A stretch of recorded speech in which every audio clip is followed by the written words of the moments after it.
Quel dommage de ne pas pouvoir profiter de ce film en salle. Simple. The Killer, nouveau film de David Fincher que j'attendais depuis environ un an, est enfin disponible partout sur Netflix et dans quelques salles au cinéma. Je pense en Belgique, il me semble.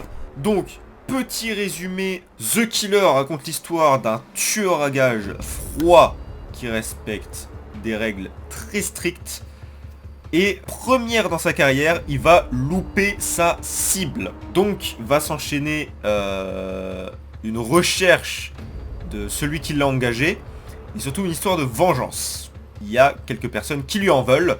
Et il va donc se venger. Donc nouvelle collaboration Netflix avec David Fincher, qui va nous offrir un thriller froid, comme il avait l'habitude de faire. Et c'est peut-être limite un retour aux sources, comparé par exemple à son dernier qui s'appelait Mank, qui est je pense le moins populaire de David Fincher, qui était pourtant très intéressant. Moi je l'ai beaucoup aimé, même si c'est vrai que Mank est assez spécial et c'est celui où on reconnaît le moins la patte de David Fincher, même si justement c'est un parti pris très intéressant qu'il avait pris pour ce film. Donc ce film est adapté d'une bande dessinée française du même nom, The Killer, ou bien Le Tueur, je ne sais pas exactement. Dans ce film, on va beaucoup voyager. On est à Paris, on va à Punta Cana, on va en New Orleans, on va en République Dominicaine, on va partout. Donc moi, j'ai toujours adoré les thrillers de David Fincher. C'est un de mes réalisateurs préférés parce qu'en fait, il fait un de mes genres préférés, principalement. C'est le thriller. Le thriller, c'est un genre que j'adore, que j'ai toujours adoré. Un de mes films préférés, c'est Seven, Zodiac, tout ça, c'est dans mes films préférés. Bon, là, je parle de David Fincher en général, mais tout ce qui est thriller policier, j'adore ça. Tout ce qui est thriller tueur à gages, j'adore ça. Tout ce qui est thriller horrifique, c'est mon style préféré de film d'horreur. Ce qui est très intéressant dans ce film, c'est que au niveau de la mise en scène, en fait, chaque plan compte. Chaque plan, chaque cadrage est millimétré, c'est chirurgical, chaque plan compte. Et en fait, c'est très intéressant parce que ça va dans le sens du personnage du film, du tueur à gages. Il ne laisse rien au hasard. Pour lui, chaque détail compte. C'est très intéressant que dans la mise en scène, on retrouve cette chirurgicalité et ce sens du détail qu'il y a dans le personnage du tueur à gages aussi. Il y a vraiment des scènes où j'ai vraiment trouvé que c'était parfait.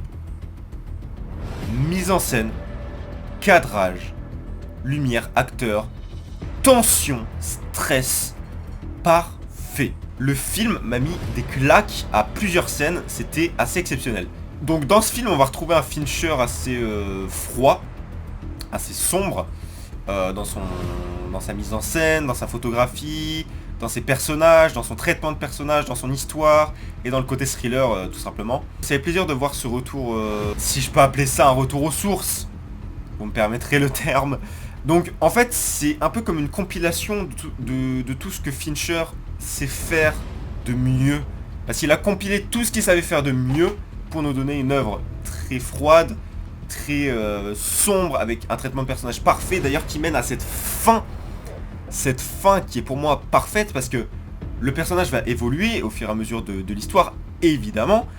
Et à la fin, il va se passer quelque chose. Mais on va garder l'âme du personnage. Ce qui m'a transcendé, c'est que tu rentres de plus en plus dans le film au fur et à mesure qu'il avance. Il va de plus en plus dans le mieux, dans le stress, dans la tension. Au tout début, j'avais un peu de mal à entrer dedans. Au tout début, quand il n'y a que de la narration par le personnage, qu'il n'y a quasi aucun dialogue, le personnage parle de ce qu'il fait, etc., de ce qu'il pense, etc. J'avais du mal à rentrer dedans et j'avais peur que ce soit ça tout le film.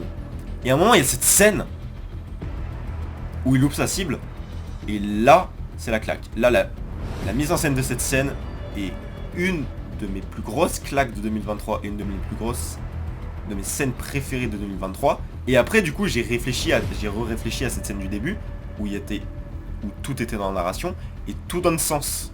Donc en fait, l'œuvre est quasi parfaite. À la musique, on a donc énormément de The Smiths, principalement The Smiths, que moi j'adore. J'adore ce groupe. Donc ça m'a fait plaisir de retrouver énormément de leur musique, énormément de leur classiques dans ce film. Mais à la BO, aussi, on a Trent Reznor, qui enchaîne ces dernières années avec des BO exceptionnelles, tous différentes les unes des autres. Franchement, il a vraiment, Trent Reznor a vraiment une patte musicale. Déjà, j'adore Nine Inch Nails, ce qu'il fait avec Nine Inch Nails, j'adore ça. J'ai écouté tout ce qu'ils ont fait, c'est exceptionnel, c'est un de mes groupes préférés. Et Trent Reznor dans des BO de films, c'est autant merveilleux.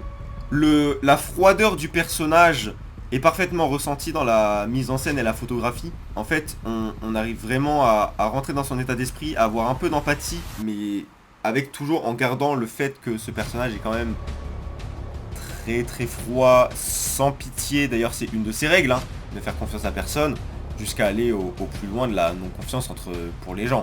Le film est d'une précision chirurgicale et ça fait plaisir de voir ça de la part de Fincher. Fincher qui nous a toujours surpris. Pour moi, Fincher n'a aucun mauvais film. Dites ce que vous voulez d'Alien 3, dites ce que vous voulez. Pour moi, Fincher n'a aucun mauvais film. La photo également est sublime. On a un peu de bleu, mais très sombre. On a un peu de jaune, mais le jaune sombre, un peu cassé.